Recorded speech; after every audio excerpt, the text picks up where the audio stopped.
नमस्कार. आज मी दाखवते नारळी भात. त्याच्यासाठी मी तांदूळ धुवून ठेवले ते अर्धा तास भिजत ठेवले ते पाण्यात.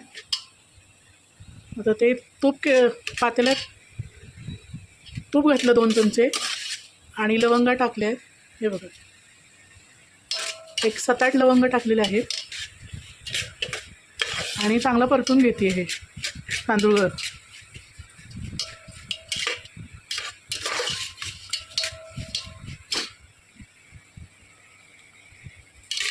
आता हे कुकरला लावून भात मी शिजवून घेते. बाकीची कृती नंतर दाखवते. तर आपण नारळी भात करून घेऊया. पातेल्यात मी गूळ घालते.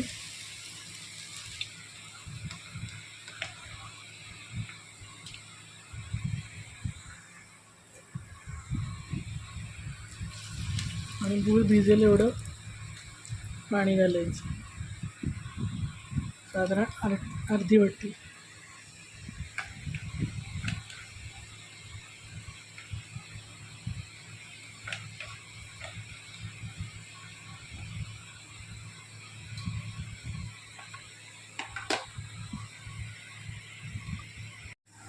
इथे मगाशी शिजवलेला भात मी गार करून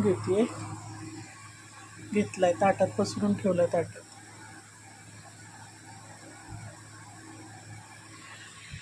इकडे पाक गुळ विरघळला.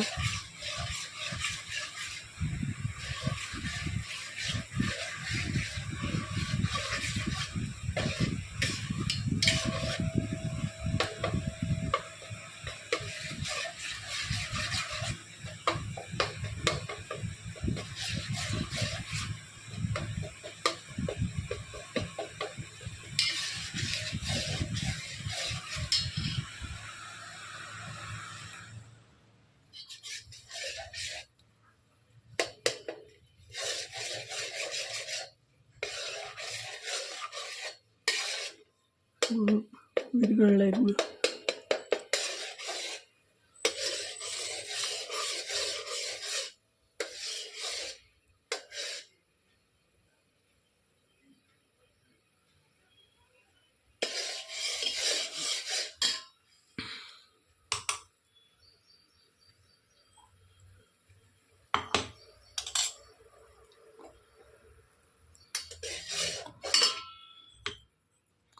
आता ह्याच्यात आपण खोबरं घालून घेऊ.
उकळी आली की आपण भात घालून घेऊया.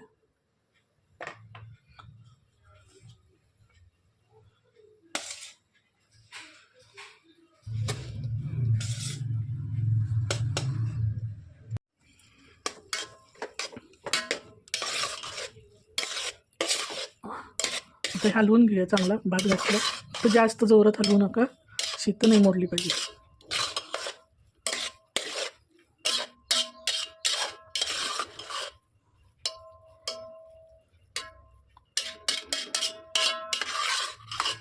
मी इथे 1/4 वाटी बासमती तांदूळ घेतले होते.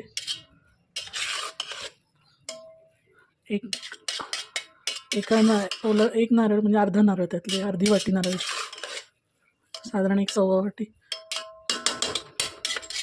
नारळाचं चव घातलं.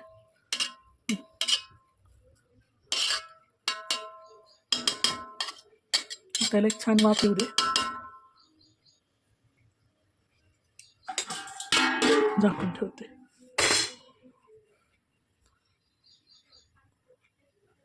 5 मिनटं तर वाफ येऊ दे चांगली, मग नंतर दाखवते कसा होतोय ते. आता आपण काढून बघूया वाफ आली असते मस्त.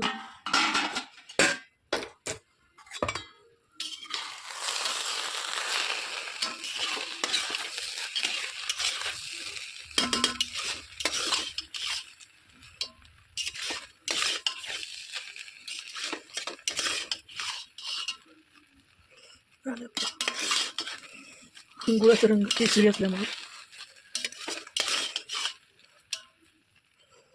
झाला आपला भात. डिशमध्ये काढून दाखवते. मस्त झालाय.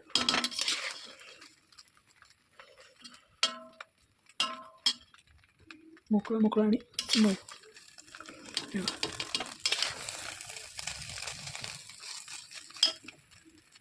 गॅस बंद करते. आता डिशमध्ये दाखवते कसा झाला आहे आपलं नारळी भात. तयार.